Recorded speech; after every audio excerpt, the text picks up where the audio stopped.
అనగనగా ఒక ఊరిలో రామయ్య లక్ష్మి అనే ఇద్దరు దంపతులు నివాసం చేస్తూ ఉండేవారు. వాళ్ళకి ఎప్పటి నుండో ఒక అరటి తోట వేయాలి అనే ఒక ఆశ ఉండేది. ఏమండి, మనము అరటి తోట వేద్దామని ఎప్పటి నుండో అనుకుంటున్నాము. కానీ మనం అరటి తోట వేసింది లేదు, ఆ అరటి పళ్ళను అమ్మి వ్యాపారం చేసింది లేదు. ఇలా అయితే ఎలాగండి? నేను అదే అనుకుంటున్నాను లక్ష్మి, కానీ సమయానికి డబ్బులు చేతిలో ఉండట్లేదు. ఎలానో నాకు అర్థం కావట్లేదు. మనకు ఎలాగో ఎకరా భూమి ఉంది. మనం ఎవరినైనా పెట్టుబడికి డబ్బులు అడిగి వాటితో మనము అరటి తోట వేసి పెంచుదామండి. వాటితో వ్యాపారం చేస్తే మనకు చాలా చక్కని ఆదాయం వస్తుంది. అవును లక్ష్మి, నువ్వు చెప్పింది కూడా నిజమే. నేను రంగయ్య దగ్గరికి వెళ్లి ఏమైనా డబ్బులు ఉన్నాయేమో అడిగి చూస్తాను. అలాగేనండి, వెళ్లి అడగండి. చెప్పండి, మొహమాట పడకండి. మేమిలా అరటి తోట పెట్టుకుందాం అనుకుంటున్నాము. పెట్టుబడికి ఏమైనా మీ దగ్గర డబ్బులు ఉన్నాయా రంగయ్య గారు? మళ్ళీ మేము మీ డబ్బులు మీకు తిరిగిస్తాము అని, ఇంత టైంలో ఇస్తాము అని సమయం చెప్పండి. మీరు మొహమాట పడకండి. అలాగే లక్ష్మి, నేను రంగయ్య దగ్గరికి వెళ్ళొస్తాను అని చెప్పి రామయ్య రంగయ్య దగ్గరికి వెళ్తాడు. ఏంట్రా రామయ్య, ఇలా వచ్చావేంటి? మీతో పనుండి వచ్చాను రంగయ్య గారు. అవునా, నాతో ఏం పనిరా? రంగయ్య గారు, మేము ఒక అరటి తోటని పెట్టి వాటితో వ్యాపారం చేద్దాం అనుకుంటున్నామండి. మాకు ఒక ఎకరా భూమి ఉంది కదండి, అందులోనే అరటి తోట పెట్టి మేము అరటికాయల వ్యాపారం చేద్దాం అనుకుంటున్నామండి.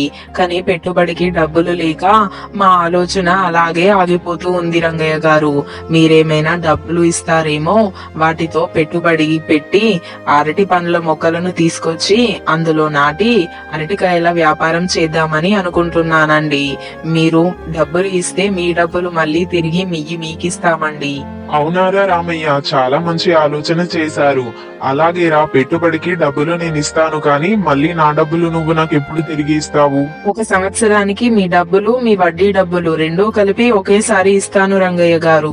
అలాగేరా, రేపు ఉదయాన్నే వచ్చి డబ్బులు తీసుకొని వెళ్ళు. చాలా కృతజ్ఞతలు రంగయ్య గారు. మరి నేను వెళ్ళొస్తానండి అని చెప్పి రామయ్య అక్కడి నుండి మళ్ళీ తన ఇంటికి వెళ్లిపోతాడు. ఏమండి, రంగయ్య నీ డబ్బులు అడిగారా? ఇస్తానని చెప్పాడా, ఇవ్వనన్నాడా? అసలు ఏమన్నాడండి? ఇస్తానన్నాడు లక్ష్మి, రేపు ఉదయాన్నే వచ్చి డబ్బులు తీసుకొని వెళ్ళమన్నాడు.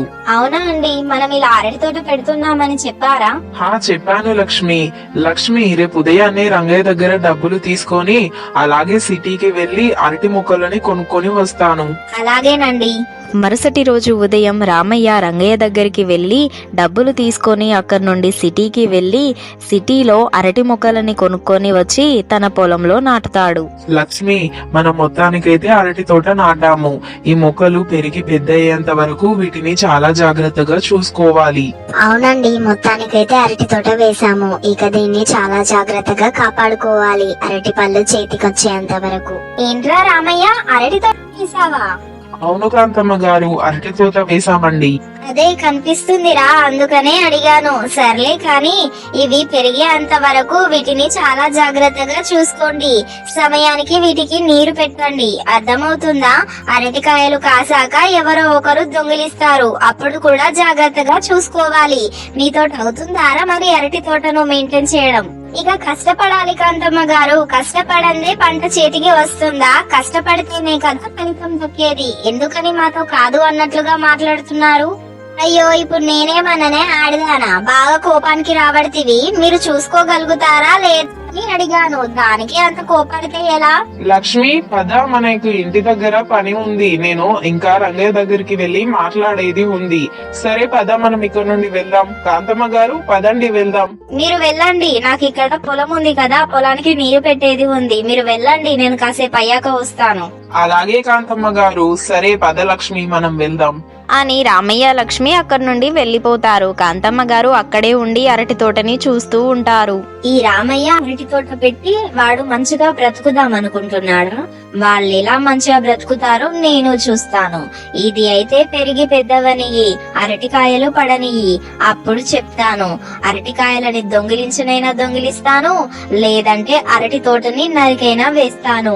ఏదో ఒకటి చేస్తాను, కానీ వాడు మాత్రం నష్టపోయేలా చేస్తాను అని కాంతమ్మ గారు అనుకుంటారు. కొద్ది రోజులకి అరటి తోట పెరిగి పెద్దయి వాటికి అరటి గెలలు పడతాయి.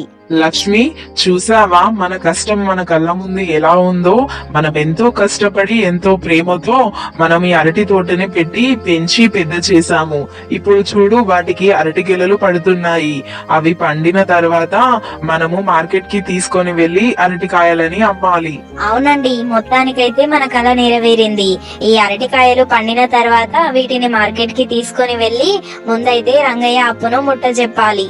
అవును లక్ష్మి, పాపం రంగయ్య చాలా మంచివాడు. డబ్బుల కోసం చాలా రోజులే ఆగాడు.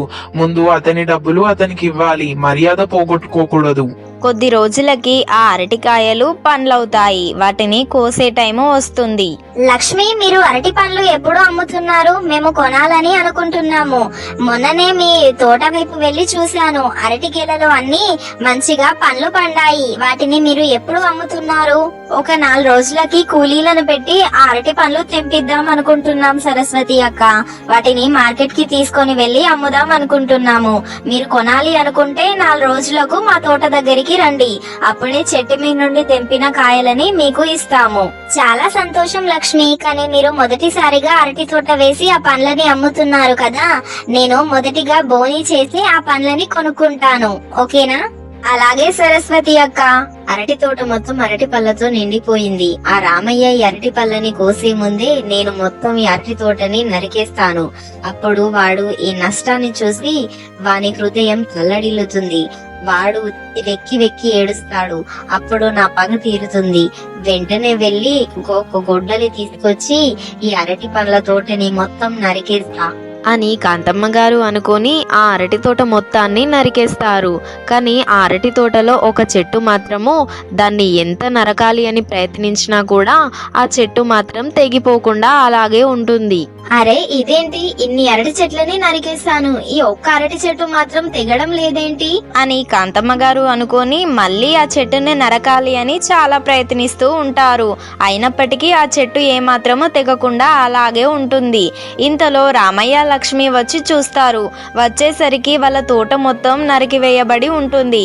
కాంతమ్మ గారు ఆ అరటి చెట్టుని నరుకుతూ ఉండడం చూస్తారు.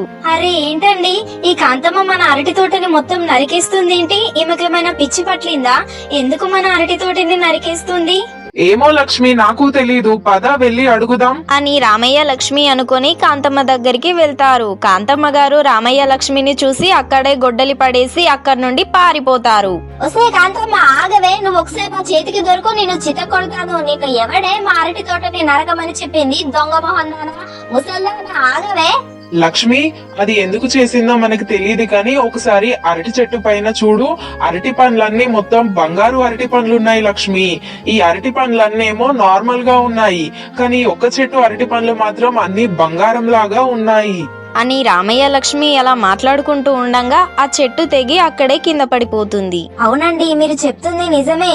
ఇవన్నీ నార్మల్ అరటి పండ్లే, కానీ కాకపోతే ఈ ఒక్క చెట్టు అరటి పండ్లు మాత్రమే బంగారం లాగా ఉన్నాయి. ఇదంతా నిజమైన బంగారమేనండి. ఇవి అన్ని బంగారు అరటి పండ్లే. అవును లక్ష్మి, కాంతమ్మ మనకు ఎంత అన్యాయం చేయాలని చూసినా కానీ ఆ దేవుడు మన కష్టాన్ని చూశాడు కాబట్టి మన కష్టానికి ప్రతిఫలం ఇచ్చాడు. దేవుడు కూడా మనకు అన్యాయం చేయలేదు లక్ష్మి. ఈ బంగారు అరటి పండ్లని మనం అమ్మి రంగయ్య అప్పుడిని ముట్ట చెప్పొచ్చు. అలాగే ఈ నార్మల్ అరటి పండ్లన్నింటినీ మార్కెట్ లో అమ్మితే డబ్బు వస్తుంది. వాటితో మనం ఇంకా కొన్ని అరటి ముక్కలను కొని మళ్ళీ ఇదే పొలంలో అరటి తోట వేద్దాం లక్ష్మి అని రామయ్య లక్ష్మి అనుకొని మళ్ళీ అరటి పండ్ల తోట వేసి అరటి పండ్లని పండిస్తారు. ఇలాంటి ఇంకా ఇంట్రెస్టింగ్ వీడియోస్ కోసం మన కార్టూన్ టీవీ అనే ఛానల్ని ఇప్పుడే సబ్స్క్రైబ్ చేసి బెల్ ఐకాన్ యాక్టివేట్ చేసుకోండి. మేము ఏ వీడియో అప్లోడ్ చేసినా అది మొదటగా మీకు నోటిఫికేషన్గా వస్తుంది.